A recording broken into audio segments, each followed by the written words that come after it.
The distress beacon had been broadcasting for 72 hours into the silent void of space.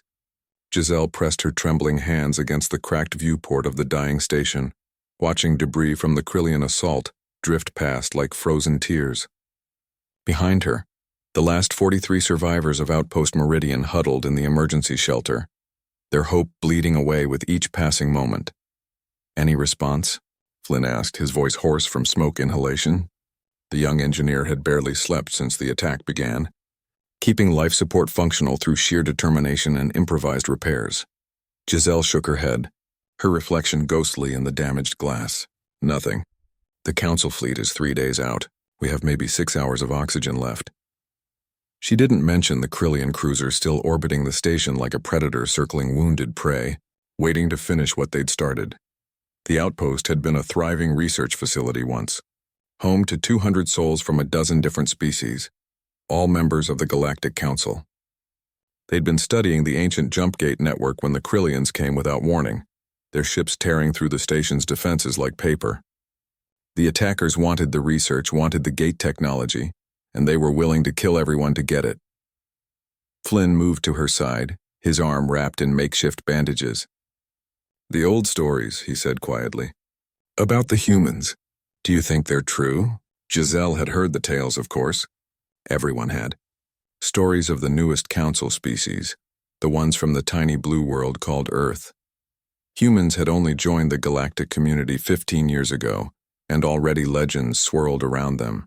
They were said to be irrational, emotional, prone to impossible acts of courage or madness depending on who told the story.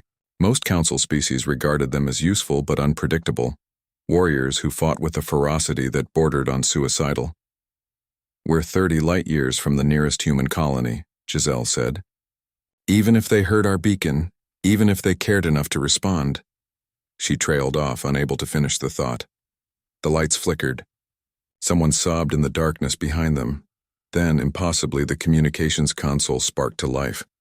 Flynn rushed to it, his fingers dancing across the controls. His eyes widened. "Giselle, you need to hear this."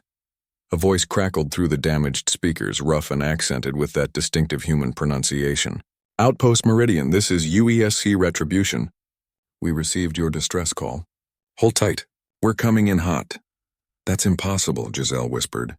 But Flynn was already scanning the sector, and his face had transformed from despair to something like awe. "There," he breathed, pointing at the display. "Sector 7-9. Oh gods, look at the velocity signature." A single contact was burning toward them at a speed that made Giselle's stomach turn. No council ship could maintain that kind of acceleration without tearing itself apart. The human vessel was pushing its engines far beyond any sane operational limit, bleeding heat and radiation into the void like a comet of pure fury. The Krillian cruiser had noticed it too. Their weapons came online, targeting systems locking onto the approaching ship. "Retribution, you're outnumbered and outgunned," Giselle transmitted, her hands shaking on the controls. "That's a Krillian heavy cruiser. You should what?" The human voice cut her off, and Giselle could hear the grim smile in his words. "Leave you to die? Not how we do things, ma'am. Retribution to all survivors. Get away from external bulkheads. This is going to get loud."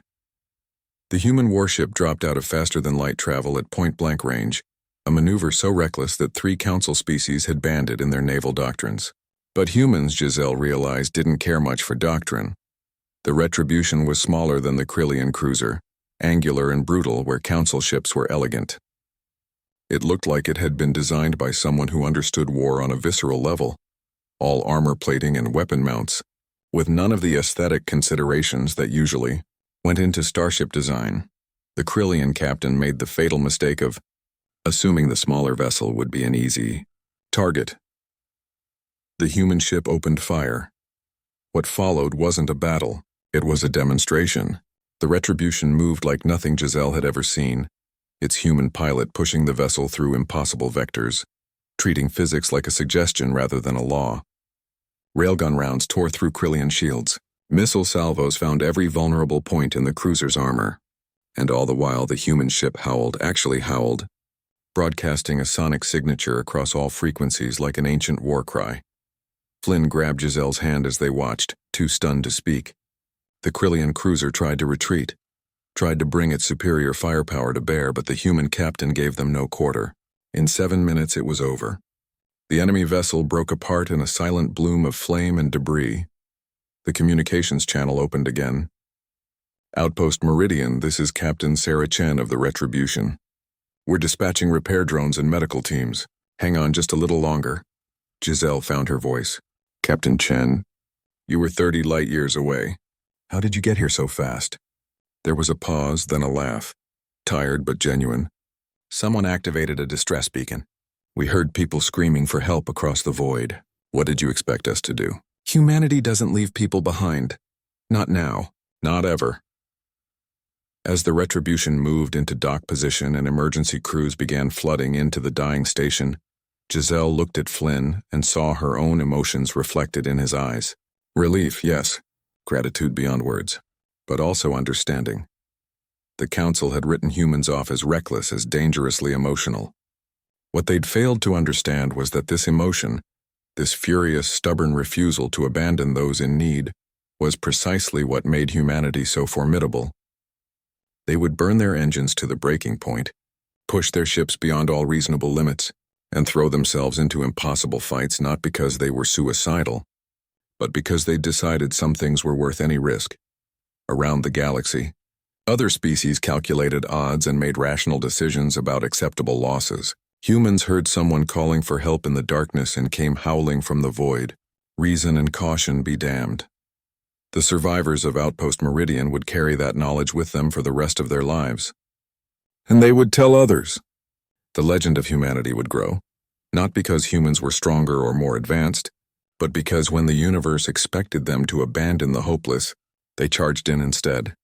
Giselle watched the human ship fill her viewport, ugly and angular and absolutely beautiful, and she finally understood what the stories had been trying to say all along.